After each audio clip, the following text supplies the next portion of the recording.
बहनों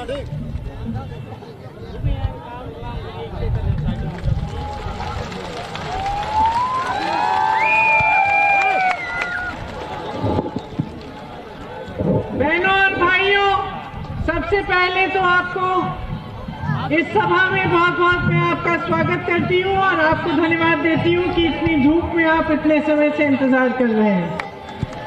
श्री सुभाष पाल जी, श्री नरेश दीक्षित जी, श्री खालिद खान जी, श्री अजय सिंह जी, श्री राजीव सिंह जी, श्री जीतलाल सरोज जी, श्री ललित कश्यप जी, श्री निर्भय यादव जी, श्री विक्रम पांडे जी, पूनम जी, यहाँ पर उपस्थित सभी कांग्रेस के नेतागण, पदाधिकारी और युवा कांग्रेस, महिला कांग्रेस के मेरे साथी, आप सबको इस सभा में बहुत बहुत स्वागत। सबसे पहले मैं आप सबसे पूछना चाहती हूँ, एक सवाल पूछना चाहती हूँ, क्या पिछले 5 सालों में आपकी जिंदगी बेहतर बनी है, हाँ या ना? नहीं, बेहतर नहीं हुई ना। मेरी बहनें बैठी हुई हैं, महंगाई बढ़ी है, बढ़ी है। नौजवान कितने हैं सभा में? किसी को सरकारी रोजगार मिला है? किसान कितने हैं? आपकी जिंदगी, आपकी कमाई बढ़ी है, आपकी जिंदगी बेहतर हुई है कि नहीं? तरक्की हुई है? अच्छा, तो किसानों ने कहा उनकी तरक्की नहीं हुई, नौजवानों ने कहा उनको रोजगार नहीं मिला, बहनों ने कहा महंगाई बहुत बढ़ चुकी है। यहाँ पे बुनकर भाई भी होंगे, हैं? आपकी तरक्की हुई है? बुनकर भाई भी कह रहे हैं कि उनकी तरक्की नहीं हुई। तो मुझे जरा बात समझाइए, मुझे समझ में नहीं आ रहा है कि जितने भी राजनीतिक दल के नेता आपके सामने भाषण देने आते हैं, वो आपकी समस्याओं की बात क्यों नहीं कर रहे हैं? आपकी तो समस्याएं बहुत ज्यादा है।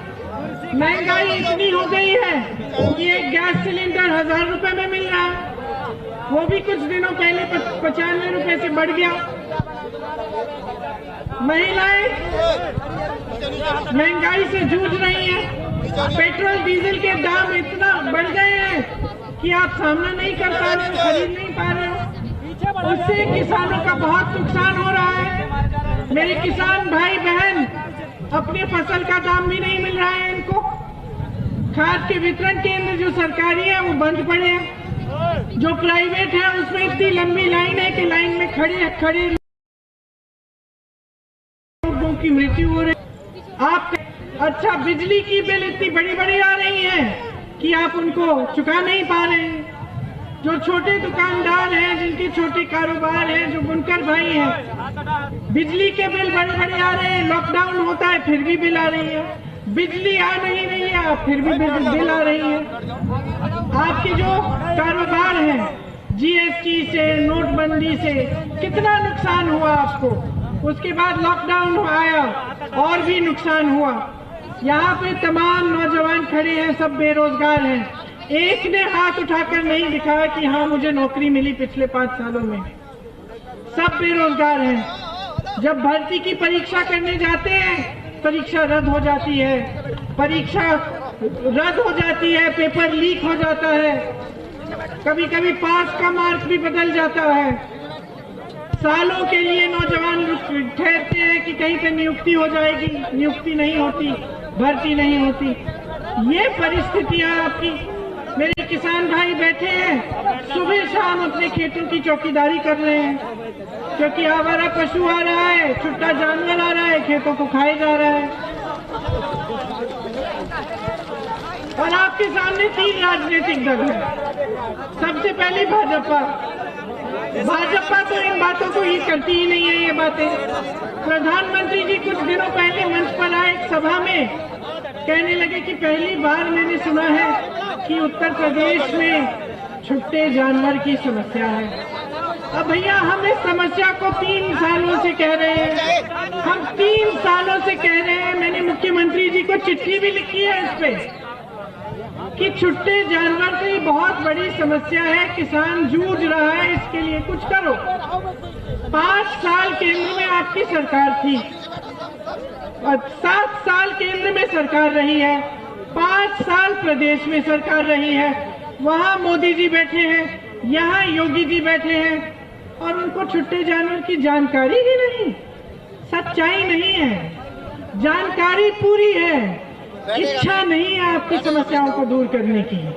छत्तीसगढ़ में कांग्रेस की सरकार है, मालूम है क्या किया है?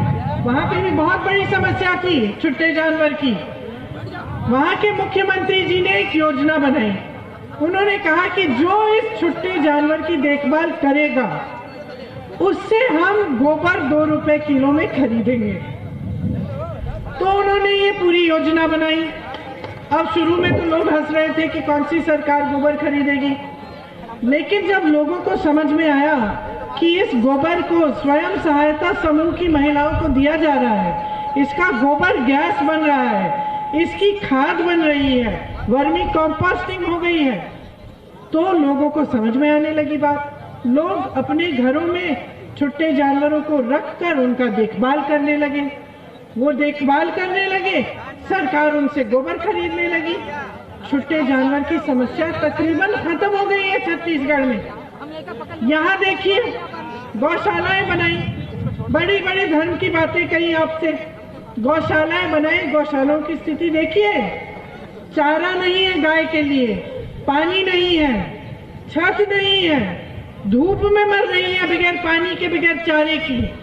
पिछले साल इतने सारे वीडियो निकले, शर्मनाक है उनकी स्थिति।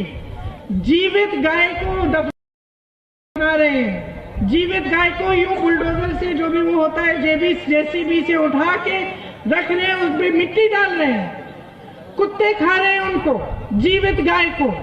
यह है धर्म इनका।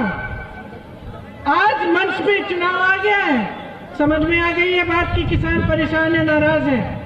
आज कह रहे हैं कि हम छुट्टे जानवर की समस्या सुलझाएंगे। तो फिर 5 सालों से सो रहे थे आप कि 5 सालों से आपको समय नहीं मिला? अरे यहाँ के सांसद है प्रधानमंत्री, वाराणसी के सांसद है, उत्तर प्रदेश के सांसद है, योगी जी तो लखनऊ में रहते हैं। कह रहे हैं कि नहीं मालूम था कि ये वही समस्या है किसानों की। तो फिर उनको ये भी मालूम नहीं होगा कि महंगाई कितनी है, क्योंकि उन्होंने तो खरीदना नहीं है मिट्टी का तेल। उनकी तो दिहाड़ी 200 रुपए है नहीं, आपकी है। एक दिहाड़ी में आपकी 1 बोतल तेल नहीं आ रही है। आगे क्या कहेंगे कि उनको ये नहीं मालूम कि इतने बेरोजगार बच्चे हैं। इसीलिए तो उन्होंने 12 लाख सरकारी पद खाली रखे हैं 5 सालों से, क्योंकि उनको तो बेरोजगारी दिख ही नहीं रही है उत्तर प्रदेश में। अरे यहाँ जितने बेरोजगार नौजवान हो, हाथ उठाओ, दिखाओ जरा मोदी जी और योगी जी को दिखाओ। ये है स्थिति अपने प्रदेश की।